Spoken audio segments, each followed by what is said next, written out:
안녕하세요. 오늘 저널 미팅 발표를 맡게 된 학부연구생 조은비입니다. 오늘 발표할 논문은 Dynamic Causal Modeling of Reorganization of Memory and Language Networks in Temporal Lobe Epilepsy이고 측두엽 TLE에서 관질 유발 방구를 식별하기 위해 동적 인가 모델링을 사용하여 언어 및 기억 기능의 변화를 평가한 논문입니다. 본 논문은 Annals of Clinical and Translational Neurology라는 저널에 2023년 9월에 게재된 최신 논문이고 클리니컬 뉴럴로지 분야에서 임팩트 팩터 상위 80%, 뉴로사이언스 분야에서 상위 77.4%로 두 분야 모두에서 Q1에 랭크되어 있습니다. 최근 메모리와 관련하여 추가 분석을 진행하고 있는데 메모리와 템포럴 럽 사이의 관련성을 조사하다가 최근 게재된 논문을 찾게 되어 공부하게 되었습니다. 먼저 인트로덕션입니다. 측두엽 간질의 경우 절제 수술이 효과적인 해결책 중 하나인데 30-40%의 경우 인지 기능에 손상을 입는 부작용을 가지게 됩니다. 따라서 절제 수술로 인한 인지 저하 위험을 예방하기 위해 수술 전, 이러한 수술 후의 잠재적 효과에 대한 평가가 중요합니다. 인지 기능에 대한 영향은 해마, 편도해마, 전측두엽을 포함한 측두엽 절제술과 관련될 경우 언어 이해와 관련된 베르니케 영역이 포함되므로 수술 후 효과를 평가하여야 합니다. 앞서 말씀드린 절제술의 경우에는 뇌의 일부를 직접적으로 제거하는 것이기 때문에 뇌의 기능에 일시적 또는 영구적 손상을 유발할 수 있고 발작이 일어나는 부위를 정확하게 타겟팅하여 치료할 수 없다는 단점이 있습니다. 따라서 비수술적 방법인 fMRI를 이용하여 발작 초점의 위치, 인지 네트워크의 손상 정도를 비교적 정확하게 파악할 수 있습니다. fMRI를 통해 인지 네트워크의 연결을 확인할 수 있는데 동적 인가 모델링, DCM을 사용할 수 있습니다. 이전에 fMRI, DCM 연구에서는 제한된 수의 뇌 영역을 사용했고 DCM 연구는 주로 레스팅 스테이트에서의 fMRI 데이터를 이용하였습니다.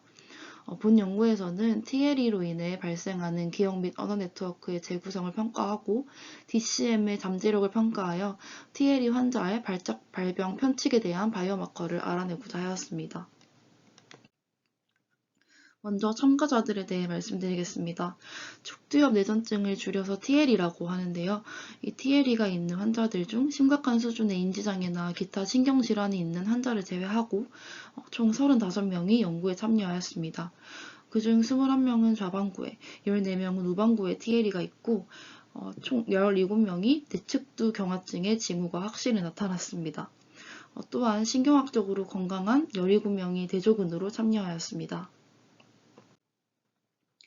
다음은 fMRI 태스크 프로토콜입니다. 메모리 매핑과 언어 매핑을 위해 각각 4가지 태스크가 수행되었습니다. 먼저 메모리의 경우 여기 보시는 것과 같은 패러다임을 따릅니다. 4가지 작업은 각각 14개의 태스크 블록으로 구성되어 있습니다. 워드 인코딩의 경우 12초의 레스트와 18초의 태스크 블록을 14번 반복하는데 이 태스크 블록은 2에서 8자 길이의 6개 단어 또는 사진으로 구성되어 18초 동안 화면에 표시됩니다. 블록마다 단어의 구성은 랜덤하게 바뀌고 단어의 총 개수는 70개입니다. 픽처 인코딩의 경우 단어가 사진으로 바뀌는 것을 제외하고 같은 패러다임을 따릅니다. 인코딩 작업을 수행하면서 단어나 그림을 암기하도록 지시받는데요.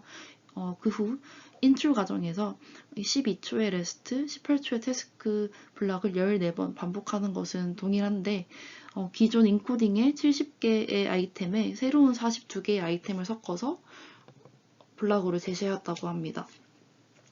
그리고 기억 작업에 대해서 각 단어에 대해 본 적이 있음, 본 적이 없음으로 평가하도록 하였습니다. 언어 매핑의 경우 비주얼 벌벌 플루언시와 나머지 3개의 태스크가 패러다임이 조금 다른데요. 이 비주얼 벌벌 플루언시의 경우에는 24초의 레스트와 24초의 태스크 블록을 14번 반복하지만 이 나머지 3개의 태스크 경우에는 30초의 레스트와 30초의 태스크 블록을 각각 5번, 4번, 4번 반복합니다.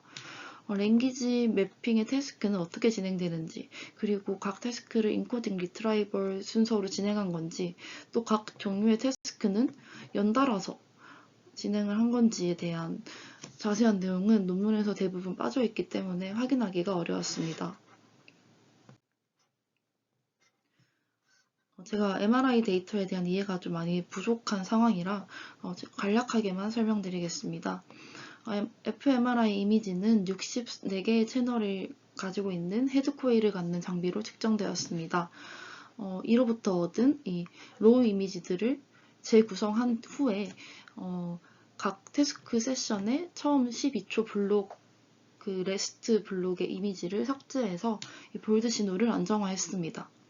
나머지 볼륨에 대해서는 이 슬라이스 타이밍 보정이 수행되었는데요. 슬라이스 타이밍 보정이란 이 자극 제시와 관련하여 정확한 시간을 계산하는 작업으로 한 슬라이스 획득 시간을 계산해서 이 전체 표집 시간의 차이를 보정하는 것이라고 합니다. 그 후 각 태스크 세션의 첫 번째 fMRI를 재정렬해서 모션 보정을 적용한 다음 가우스 커널을 사용하여 스파셜 스무딩을 수행했습니다. 그리고 정규화 파라미터를 사용해서 스파셜 노멀라이제이션까지 수행해 주었다고 합니다. 다음은 ROI 선택에 대해 말씀드리겠습니다. 에피소드 기억과 언어 처리에 관여하는 사실이 입증된 구조가 이 ROI로 사용되었습니다. 기억 처리에 대해서는 해마 주의, 네오각 피질, 후각 주의 피질 및 전두엽 피질이 포함되고 언어 처리의 경우 브로카 영역, 베르니케 영역, 도솔레터럴 전전두엽 피질, 측두극, 중간 및 하측두 영역이 선택되었습니다. 아래의 두 개의 표는 메모리와 언어 네트워크 분석에 사용된 브레인 영역을 정리한 표이고 오른쪽 그림은 해당 영역들을 브레인 콜텍스에 매핑하여 표현한 그림입니다. 커넥티비티 분석에 대해 말씀드리겠습니다. SPM12에 구현된 DCM 툴박스를 사용하여 이 커넥티비티 분석이 수행되었습니다. 방향성과 상황에 따른 변조를 추론하기 위해 DCM은 미분방 정식을 사용하여 리전 간 상호작용을 모델링합니다.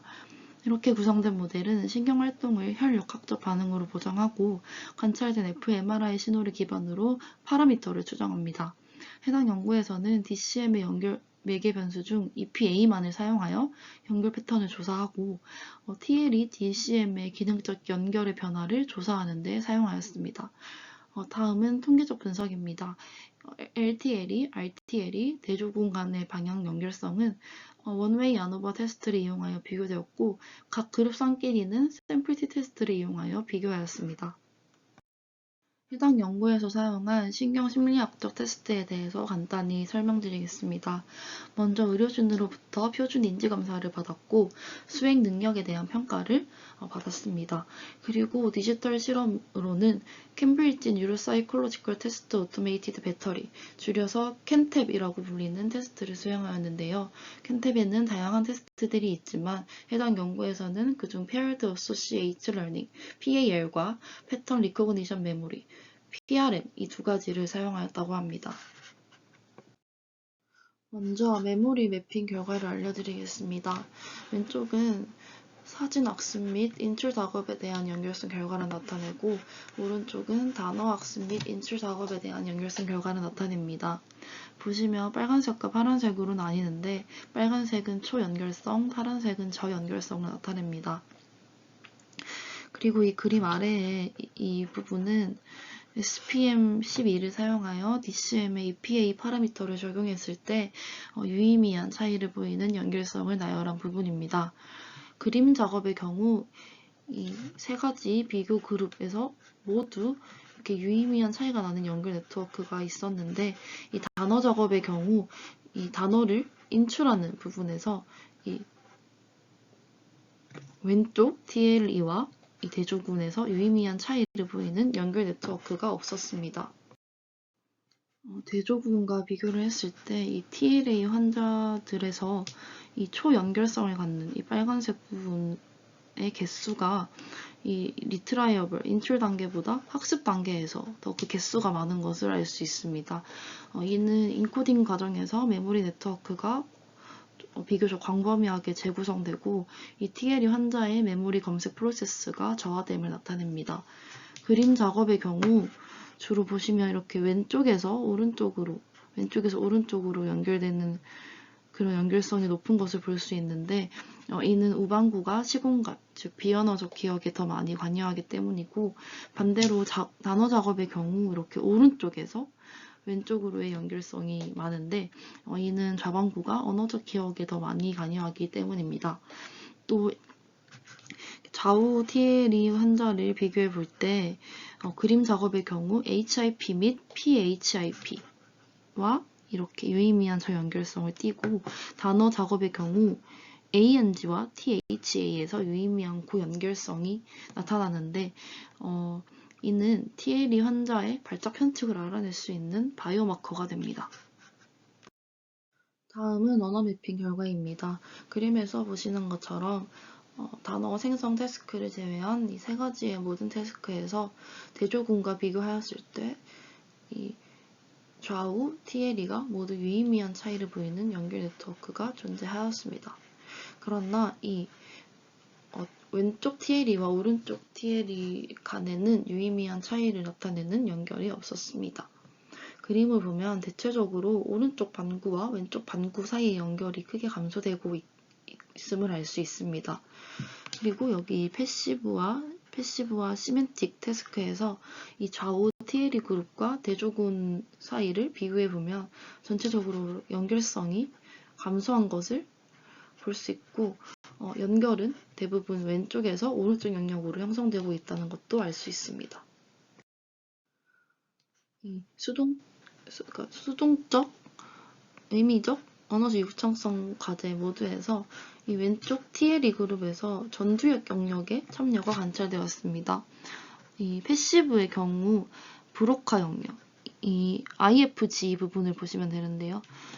브로카 영역에서 왼쪽 측정 영역으로의 연결성 감소와 관련이 있는 반면 이 언어 유창성 과제의 경우 브로카 영역, 이 IFG와 이 전두엽 영역 간의 연결성이 증가하였음을 알 수 있습니다. 그리고 이 세 가지 태스크에 대해서 오른쪽 TLE 그룹은 베르니케 영역, 여기 PSG, MTG 있는 부분을 보시면 되고 이 영역과 이 RTP 사이의 연결성이 감소한 것으로 나타났습니다. 다음은 캔탭 테스트 결과입니다.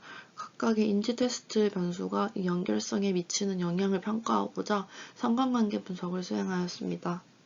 해당 그림에는 많은 연결성 중에서 유의미한 상관성을 보이는 부분만 표시되어 있습니다. 그래프의 파란색 점은 LTLE, 왼쪽 TLE, 이 파란색이 왼쪽, 초록색이 오른쪽 TLE를 나타냅니다. 전체적으로 보시면 이 왼쪽 TLE 그룹, 이 파란색의 경우에는 유의한 음의 상관관계가 관찰된 반면 이 오른쪽 TLE 그룹에서는 양의 상관관계가 관찰되었습니다. 해당 점수의 증가는 이 캔탭 점수의 증가는 메모리 성능의 감소를 나타내기 때문에 음의 상관관계를 가지면 연결성이 감소하고 양의 상관관계를 가지면 연결성이 향상됨을 뜻합니다. 이러한 발견은 이 좌우방 구간 연결성 증가로 인해 교란된 오른쪽 TLE 환자의 기억 재구성이 가능함을 시사하기도 합니다. 본 연구는 TLE와 메모리 및 언어 기능 네트워크의 동적 인과 모델링에 대해 조사하였습니다. 흥미롭게도 인코딩 작업의 초연결성은 비언어적 기억과 언어적 기억에 관여하는 뇌의 반대편에서 나왔습니다. 그림 인코딩 작업에서 이러한 초연결성은 주로 왼쪽에서 다른 영역으로, 단어 인코딩 작업에서는 오른쪽에서 다른 영역으로 이루어졌습니다.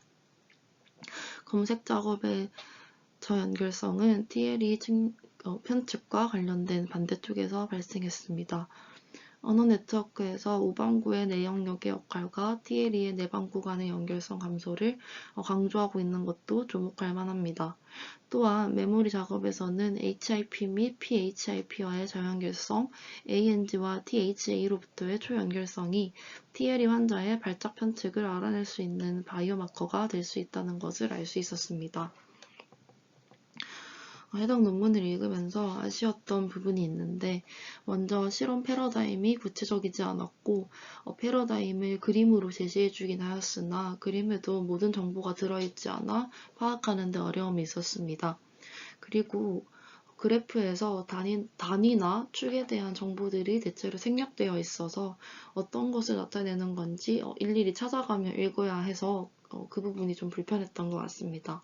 내용의 흐름이 조금 매끄럽지 않게 이어지는 듯한 느낌이 있긴 했지만 연구 주제 자체가 참신하고 또 결과를 나름대로 잘 해석하고 있기 때문에 Q1급 논문이 될 수 있었던 것 같습니다. 이상으로 발표를 들어주셔서 감사합니다.